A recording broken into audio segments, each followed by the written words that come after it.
आज की वीडियो में हम बात करने वाले हैं सरला मेमोरियल कॉलेज के बारे में। ठीक है, क्योंकि वहाँ पे नया बैच आने वाला है एएनएम का, जीएनएम का, बीएससी का। ठीक है, 2 दिसंबर तक जो है क्लासेस स्टार्ट होती हैं।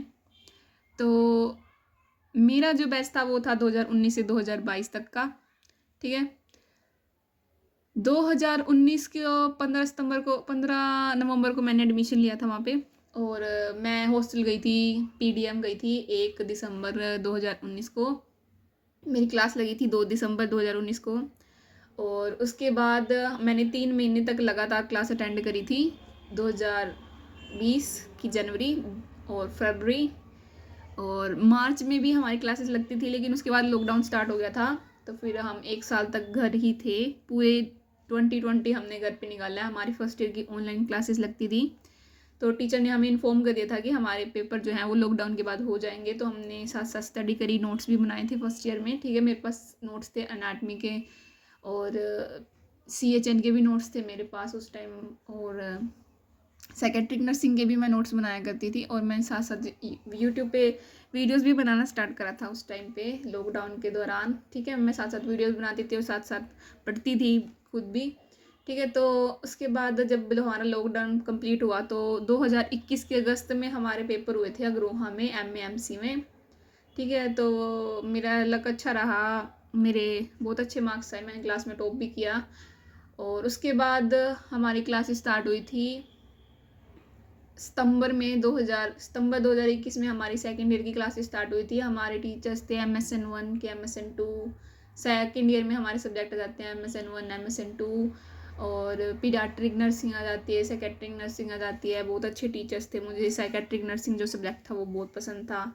लेकिन एक बुरी बात जो हुई हमारे साथ वो ये हुई कि हमारे लॉकडाउन से पहले हमारे हॉस्टल और कॉलेज के बीच में 5 किलोमीटर तक का डिस्टेंस था। ठीक है, जिनको नहीं पता मैं उनको बता दूं कि जो पीडीएम है वो है करसिंधु के अंदर और जो कॉलेज है वो है सफिदू के अंदर। और इन दोनों के बीच में डिस्टेंस है अराउंड 5 किलोमीटर। ठीक है, तो उस चीज़ के लिए 2019 और 2020 की शुरुआत में तो हमारी बसेस लगी हुई थी जो हॉस्टल से लेके कॉलेज तक हमको छोड़ भी आती थी और ले भी आती थी। ठीक है, और हमको मार्केट जाने के लिए बिल्कुल भी परमिशन नहीं मिलती थी। वार्डन जो थी वो बहुत ज़्यादा स्ट्रिक्ट थी। ठीक है, वो आउटिंग भी नहीं देती थी और 1 महीने में 1 या फिर 2 आउटिंग मिलती थी संडे को। और उसके लिए भी टाइम मैम ने पूरा फिक्स कर रखा होता था कि 1 या 2 घंटे के लिए बाहर जा सकती, इससे ज़्यादा टाइम नहीं मिलता था। ठीक है, तो हमारे साथ बुरा ये हुआ कि जैसे ही हमारा लॉकडाउन ख़त्म हुआ तो जो बस का टेंडर था ना वो भी ख़त्म हो गया था। तो उसके बाद हम पैदल ही जाते थे। पैदल तो हम बस स्टैंड तक जाते थे, बस स्टॉप तक। उसके बाद फिर हम रोडवेज से जाते थे, 5 किलोमीटर हम रोडवेज से सफ़र करते थे। शुरुआत में तो हमको पैसे भी देने पड़ते थे, इसके लिए हमारे पास नहीं बने हुए थे।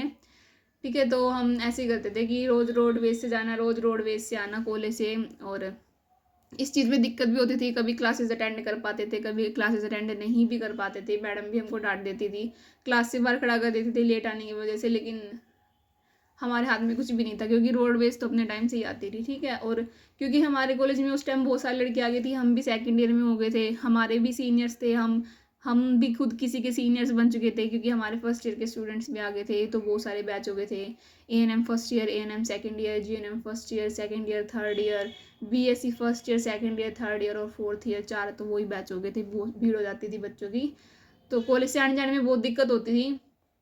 कभी लेट हो जाते थे, कभी जल्दी पहुंच जाते थे। तो ऐसे ही हमारी सेकंड ईयर और थर्ड ईयर निकली। और आज भी वहाँ पे वही सीन है कि हमें रोडवेज से जाना होता है, रोडवेज से जाना होता है। अब तक भी वहाँ पे बसेज अवेलेबल नहीं करवाई गई हैं। पूरे जीएनएम के कोर्स, 3 साल के कोर्स में हम सिर्फ 3 महीने ही बस से आए हैं और गए हैं। ठीक है, और जो वार्डन थी वो भी हमको कुछ नहीं कह सकते थे क्योंकि जो बसेस थी उनको भी पता था कि कभी लेट हो जाती है, कभी बसेस वाले खुद नहीं हमको बसेस पे चढ़ने देते हैं। ठीक है, लेकिन इस बात का सोल्यूशन हमारे कॉलेज वालों ने ये निकाला था कि हमारे बसेस के पासेस वगैरह बना दिए गए थे ताकि हमें पैसे पे ना करने पड़े हर टाइम आने और जाने में। इससे ज़्यादा उन्होंने कुछ नहीं किया। ठीक है, हमारे कॉलेज की बहुत सारी लड़कियों ने कंप्लेंट भी करी थी, लेकिन बस की सर्विस नहीं लाई गई हमारे कॉलेज में। फिर आखिर में हमारे सेकेंड ईयर के पेपर हुए हमारे करनाल DDU के अंदर। DDU कॉलेज है करनाल के अंदर। ठीक है, और करनाल से थोड़ा आगे है, उसके अंदर भी बहुत डिस्टेंस है। तो उसके लिए भी हमारे को कोई कॉलेज की तरफ से कुछ नहीं अलॉट हुआ, कोई हॉस्टल हमें अवेलेबल नहीं करवाया गया। हम कुछ लड़कियां अपने घर से आती थी, कुछ अप डाउन करती थी। तो ऐसे ही हमने सेकेंड ईयर के पेपर दिए थे DDU के अंदर और हमारी सेकेंड ईयर भी थैंक गॉड क्लियर हो गई थी। तो उसके बाद हमारा थर्ड ईयर की क्लासेस लगने स्टार्ट हुई थी, और थर्ड ईयर की क्लासेस हमारी लगी थी 2022 की जनवरी के आसपास हमारी क्लासेस स्टार्ट हो गई थी। ठीक है, तो उसके बाद हमारा थर्ड ईयर के अंदर 2 सब्जेक्ट आए, मिडवाइफरी और कम्युनिटी, जिसके हमारी 2 टीचर्स थी। और हमारी क्लास में प्रेजेंटेशंस होती थी, असाइनमेंट्स वगैरह मिलती थी, और थर्ड ईयर की फाइलें वगैरह कंप्लीट करवा देती थी टीचर्स। और उसके बाद हमारा थर्ड ईयर में हमको रिलीव करा था दिसंबर के अंदर, और उससे पहले हमारी 3 महीने की ड्यूटी लगी थी पानीपत सिविल हॉस्पिटल के अंदर। ठीक है, अगर हमारे हॉस्टल की बात करूँ तो हॉस्टल के अंदर हमारी पहले 3 महीने तो वार्डन ने बहुत क्लास ली थी। ठीक है, कोई लेट नहीं आ सकता था, कोई लेट जा नहीं सकता था लेकिन उसके बाद जब हमारी बसेस का टेंडर ख़त्म हो गया, उसके बाद सारी स्ट्रिक्टनेस ख़त्म हो गई थी। अगर हॉस्टल की बात बताऊं तो हॉस्टल में एक रूम के अंदर 4 लड़कियों को रहना पड़ता था। एक अलमीरा थी जिसके 4 खाने थे। ठीक है, एक ही खाना सबको मिलता था, उस खाने का स्पेस भी ज़्यादा बड़ा चौड़ा नहीं था। ठीक है, थोड़ा सा ही स्पेस था, उसके अंदर अपने कपड़े वगैरह सेट करने पड़ते थे। ठीक है, तो वहाँ पर एक कूलर का भी सीन था। अगर आपको कूलर यूज़ करना है गर्मियों के अंदर तो आपको कूलर तो दे दिया जाएगा, लेकिन आपको सबसे पहले तो कूलर जो थे वो बहुत कम थे। ठीक है, लड़कियों को बहुत कम कूलर मिला करते थे, क्योंकि लड़कियां ज़्यादा थी, रूम भी ज़्यादा थे और कूलर थे कम, तो अपने घर से लेके जा नहीं सकते थे। तो इससे पहले ही हमको 1 महीने पहले अपने जो कूलर थे वो रोक के रखने पड़ते थे, भी कोई और लड़की ना ले इस करके। ठीक है, तो उस कूलर का बिल भी हमको पे करना पड़ता था, बेशक हम यूज़ करें ना करें, उसके लिए भी हमें चार्जेस वगैरह देने पड़ते थे। टोटल चार्जेस हमारे पहले रेंट का था कुछ 3400 था, लेकिन वो धीरे धीरे बढ़ा के 4000 पे आ गए थे।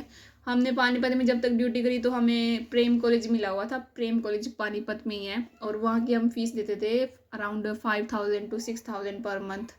ठीक है, तो ऐसी हमारी थर्ड ईयर की 3 महीने तक क्लास ड्यूटी चली थी, और उसके बाद हमको रिलीव कर दिया था। नवंबर को 27 नवंबर को हमारी फेयरवेल थी, और उसके बाद हम अपने अपने घर चले गए थे।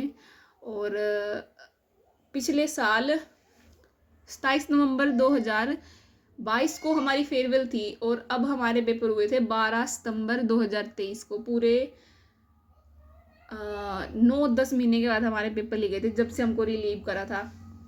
और उसके बाद अभी हमारा रिज़ल्ट 3 महीने के बाद आएगा। जैसे कि अब हम रिलीव हुए थे 27 हम रिलीव हुए 27 नवंबर 2022 को, लेकिन पेपर हुए 12 सितंबर 2023 को, और रिज़ल्ट आएगा हमारा दिसंबर 2023 को, और हमारा डिप्लोमा वगैरह आएगा 2024 में। तो अगर मैं कुल मिलाकर मानूँ तो कम से कम 4 या 5 साल मेरे कंप्लीट हो गए जीएनएम, और कोर्स था सिर्फ 3 साल का। ठीक है, तो सिर्फ मेरे साथ नहीं हुआ, सभी के साथ ऐसा ही होगा।